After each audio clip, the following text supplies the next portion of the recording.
মনে রাখবেন, কিয়ামতের আগ পর্যন্ত আমি মাসুমি যদি বাঁচি, এই পৃথিবীতে এমন কোন বেটা নাই আমার একটা কথা কোরআন এবং সুন্নাহর বিপরীতে প্রমাণ করে। এমন বেটা পয়দা হয় নাই আর হবে না।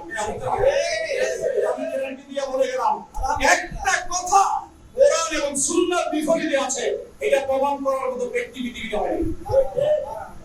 শুধু আমি না, আহলে সুন্নাহ ওয়াল জামাতের যত আকীদা আছে, আহলে সুন্নাহ ওয়াল জামাতের আকীদার প্রত্যেকটা কথা কোরআন এবং সুন্নাহ ভিত্তিক, এর বাইরে চুলবাকি পরিমাণ নেই। আমাদের চার মাযহাব হক, আমরা হানাফি। আমাদের পৃথিবীতে যত তরিকা আছে হক, এক একজন এক এক তরিকার, তার কথা হক। আল্লাহ আমাদেরকে কবুল করুন। আমিন। আমিন।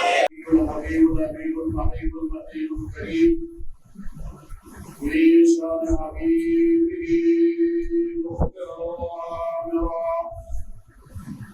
إن الله وملائكته يصلون على النبي يا أيها الذين آمنوا صلوا عليه وسلموا تسليما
পীর মজলিস ওদের অন্তর লামাকা খুসরু মোহাম্মদ শরীফি ওরে সবজা এক মনজুরম আলাল হুলা বিকামালি রশফাত তুজা জামালি আসরত জমিল সালি সাল্লু আলাইহি ওয়া আলিহি রুত মুসা ফাখদার ওয়াদুত রুত মুস্তাফা ফাখদার আরশুত সুবহানাল হুলা বিকামালি রশফাত তুজা বিকামালি আসরত জমিল সালি সাল্লু আলাইহি ওয়া আলিহি صلى على سيدنا المصطفى وعلى اله اللهم صل وسلم وبارك عليه معزز محترم مسلمان کرام ربی شکر و سجود মহান রব্বুল আলামিন দরবারে যে রব্বুল আলামিন আমাদেরকে গত শুক্রবার থেকে আজকে শুক্রবার পর্যন্ত হায়াত দারাজ করেছেন, আমাদের উপরে দয়া করেছেন, মায়া করেছেন, মেহেরবানি করেছেন, ইহসান করেছেন। দয়া করে মায়া করে মেহেরবানি করে পবিত্র ইস্তিগফার মাসের দ্বিতীয় জুমা আদায় করার জন্য বলে আমিন বাইতুল ইয়াস ইসলামের মসজিদের মধ্যে উপস্থিত করে দিয়েছেন। পাশাপাশি রাসূলুল করিম رؤوف رحيم شفيع المذنبين خالص الغالبين كافة العاشقين مراد المشتاقين شمس العارفين شراط الصالحين مصباح المقربين محب الفقراء والغرباء والمساكين سيد الثقلين نبي الهامين إمام القبلتين وسيلتين في الدارين صاحب الكعبة القوسين محبوب رب المشرقين والمغربين سد المصالح والبصير مولانا ومولى الثقلين ابي القاسم محمد بن عبد الله نور من نور الله صلى الله عليه واله وسلم مبارك قولون خير مرتبہ درود و سلام پیش کرام و شکر و سجود ادا করে দিয়েছেন। তাই মহাব্বতের আওয়াজে উচ্চ কণ্ঠে জোশে খুশি একবার বলি আলহামদুলিল্লাহ। জিলহজ মাস এরপরে জিলহিজ্জা হজের মাস আসছে। কিছু কথা বলা প্রয়োজন, এটা আমাদের উপরে ফরজের মতো হয়ে গেছে বলা। বর্তমানে ফিতনা ফাসাদের মধ্য দিয়া ইমান বাঁচানো বড় কষ্ট। আমরা মনে করি যে দুনিয়া আসা এবং যাওয়া এটাই মনে হয় সবচেয়ে বড় সফলতা। আসলে না, দুনিয়ার মধ্যে আসা এবং চলে যাওয়া এটা সফলতা। সবচেয়ে বড় সফলতা হচ্ছে ওইটা যার মর্যাদা আল্লাহর কাছে আল্লাহ বলেন যার মর্যাদা আমি আল্লাহর কাছে বিদ্যমান থাকি, এটাই হচ্ছে সফলতা। আমরা তো জানি না কার মর্যাদা কতটুকু আল্লাহর কাছে বিদ্যমান। তো এই ফিতনা ফাসাদের মধ্যে ঈমান বিজ্ঞান বড়ই কষ্ট। রাসূল কারীম সাল্লাল্লাহু আলাইহি ওয়া সাল্লামের একটা হাদিস বারবার মনে করে আর বারবার অন্তরে তাকিদ দিচ্ছেন। রাসূল কারীম বলেন, আমার উম্মতের মাঝে এমন একটা সময় অবস্থান হবে, মসজিদ ভরা মুসল্লি থাকবে, ইমামদার থাকবে না। আজ থেকে ১,০০০ বছর আগে রাসূল কারীম এই ভবিষ্যৎবাণী করেছেন, মসজিদ ভরা মুসল্লি থাকবে, ইমামদার থাকবে না। আমার বিশ্বাস রাসূল কারীমের হাদিস এই ভবিষ্যৎবাণী আমাদের এই সময়টুকুর জন্য বলেছে। এখন তো মসজিদ ভরা মুসল্লি, কিন্তু ইমানদার খুঁজলে পাওয়াটা বড় মুশকিল। মুশকিল কিনা? ইমানদার পাওয়া বড় মুশকিল। রাসূল কারীম আরেকটা হাদিসে বলেছেন, আমার উম্মত সকালে ইমানদার থাকবে, বিকালে বেঈমান হয়ে ঘরে ঢুকবে। বিকালে বেঈমান থাকলে সকালে ইমানদার হবে, এরকম বহুত ফল হবে। এখন আমার দাঁড়িয়ে আমাদের অবস্থা কোথায়? আমরা লা হাওলা ওয়ালা কুওয়াতা ইল্লা বিল্লাহ, আল্লাহ ভরসা ছাড়া কোনো গতি নাই।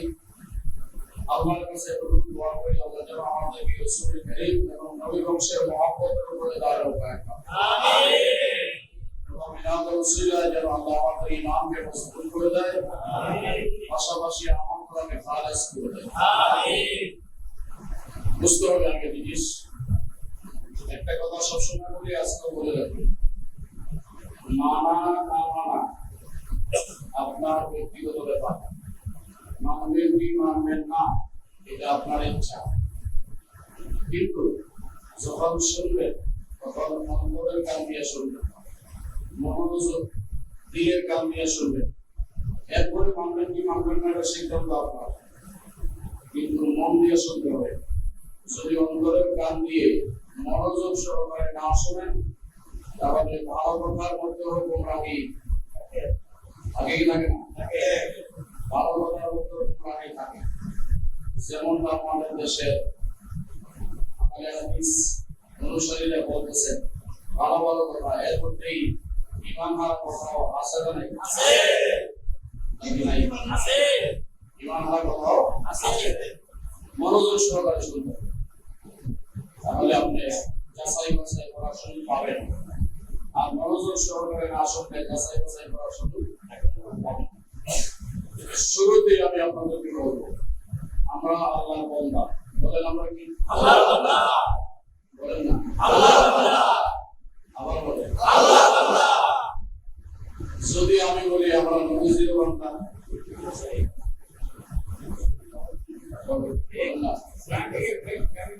আমরা আল্লাহর বান্দা, সবার বলতে হবে আমরা আল্লাহর বান্দা। পাশাপাশি আমি যদি বলি আমরা আল্লাহর বান্দা, নবীরও বান্দা, কথাটা কি ঠিক হবে না? এখন একজনে দ্বারা বলতে পারেন যে হুজুর আমরা আল্লাহর বান্দা, এটা ঠিক, কিন্তু নবীজির বান্দা আমরা কিভাবে হব? কারণ নবীও তো আল্লাহর বান্দা। বান্দা আবার বান্দার বান্দা হয় কি করে? নবী আল্লাহর বান্দা কিনা? আমরা ঈমান ঠিক করছি না, আশহাদু আল্লা ইলাহা ইল্লাল্লাহু ওয়াহদাহু লা শারীকা লাহু ওয়া আশহাদু আন্না মুহাম্মাদান আবদুহু ওয়া রাসূলুহু। নবীজি আল্লাহর বান্দা ও রাসূল, নবীজি আল্লাহর বান্দা ও রাসূল। তো নবী নিজেই তো আল্লাহর বান্দা, আমরা আবার ওনার বান্দা কেমনে হই? বলেন, এটা প্রশ্ন আছে না? ওনার বান্দা আমরা আবার কেমনে হই? আল্লাহ কয় এমনি হয়। কেমনে? কোরআন শরীফ খুলে দেখো, সূরাতুল জুমার, আল্লাহ বলেন কুল ইয়া ইবাদিয়াল্লাযীনা আসরাফু আলা আনফুসিহিম লা তাকনাতু মির রাহমাতিল্লাহ ইন্নাল্লাহা ইয়াগফিরুয যুনুবা জামিআ ইন্নাহু হুয়াল গফুরুর রহিম।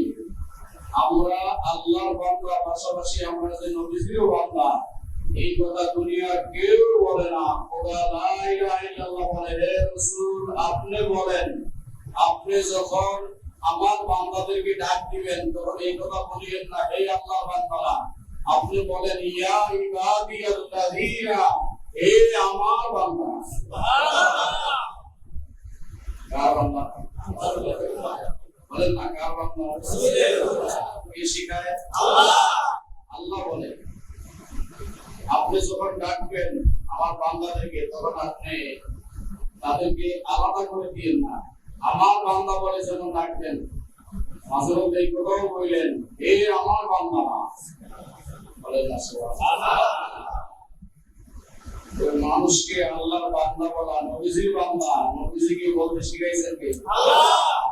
এই আয়াতটাকে মজবুত করছে আবার আরেকটা আয়াত নাযিল করে আল্লাহ বলে সানুকুরিউকা ফালা তানসা।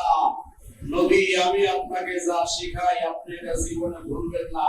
আমার শিক্ষা বড় শিক্ষা, এটা ভুলার মতো না। বলেন না সুবহানাল্লাহ। কোরআনের অন্য জায়গায় বলে আল্লামাল কোরআন খালাকাল ইনসান। নবী মানুষ সৃষ্টি করার আগে আমি আপনাকে কোরআন শিখাইছি। সুবহানাল্লাহ। বলেন না, মানুষ সৃষ্টি করার আগেই আল্লাহ কোরআন শিখাইছে কারে?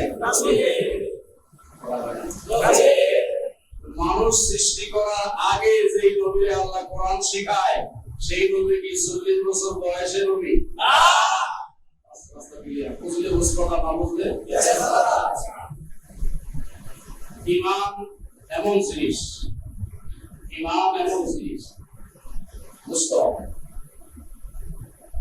আমরা সবাই আল্লাহর বান্দা। শুরু করেন কার বান্দা? আল্লাহর বান্দা। শুরু করেন আল্লাহর বান্দা। পাশাপাশি রাসূলের বান্দা। বলেন না রাসূলের বান্দা। আল্লাহর বান্দা হওয়া আর রাসূলের বান্দা হওয়া এর মধ্যে কি কোনো দুশমনী কিছু আছে? না। শিরক আছে? না। বেদাত আছে? না। আরাম আছে? না। গুনাহ আছে? না। বরং এটা বলতে পারেন গর্ব করে যে রাসূলের বান্দা বলেই আল্লাহর বান্দা হয়। রাসূলের বান্দা হওয়া ছাড়া আল্লাহর বান্দা হওয়া যায় না।